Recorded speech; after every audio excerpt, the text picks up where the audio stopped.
सृष्टि के एक काल में दैत्यराज महाबली राजा बलि अत्यंत पराक्रमी, दानी और धर्मनिष्ठ थे। वे प्रहलाद के पौत्र थे। अपने तप, यज्ञ और वीरता से उन्होंने तीनों लोकों पृथ्वी, स्वर्ग और पाताल पर अधिकार कर लिया। देवराज इंद्र सहित सभी देवता पराजित होकर चिंतित हो उठे। देवताओं की माता अदिति ने अपने पति कश्यप की प्रेरणा से कठोर व्रत और तप किया। उनकी प्रार्थना से प्रसन्न होकर भगवान विष्णु ने उनके गर्भ से जन्म लेने का वचन दिया। भाद्रपद शुक्ल द्वादशी के दिन भगवान ने एक तेजस्वी, सुंदर ब्राह्मण बालक के रूप में जन्म लिया। यही थे वामन। उनके हाथ में दंड, कमंडल, छत्र और पवित्र यज्ञोपवीत शोभित थे। वे छोटे कद के थे, पर उनका तेज सूर्य के समान प्रखर था। उधर राजा बलि अपने गुरु शुक्राचार्य के मार्गदर्शन में विशाल अश्वमेघ यज्ञ कर रहे थे। उन्होंने संकल्प लिया था कि यज्ञ में आए किसी भी याचक को खाली हाथ नहीं लौटाएंगे। उसी समय वामन बालक वहां पहुंचे। उनके तेज को देखकर सभी मंत्रमुग्ध हो गए।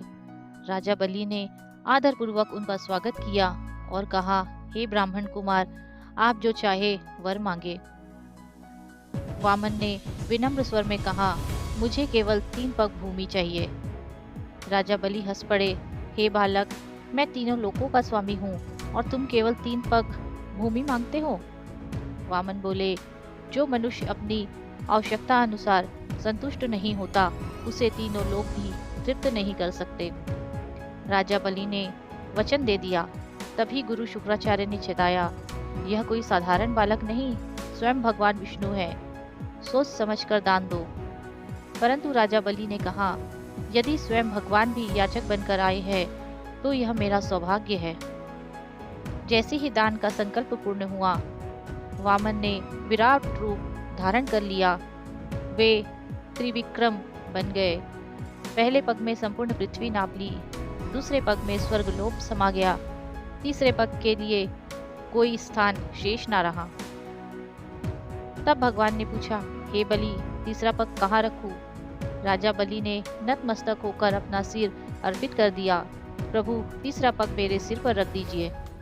भगवान ने तीसरा पग राजा बलि के सिर पर रखा और उन्हें पाताल लोक का अधिपति बना दिया। साथ ही वरदान दिया कि वे सदा उनके साथ रहेंगे और वर्ष में एक बार अपनी प्रजा से मिलने का अवसर मिलेगा। दक्षिण भारत में मनाया जाने वाला ओणम उत्सव इसी स्मृति में माना जाता है।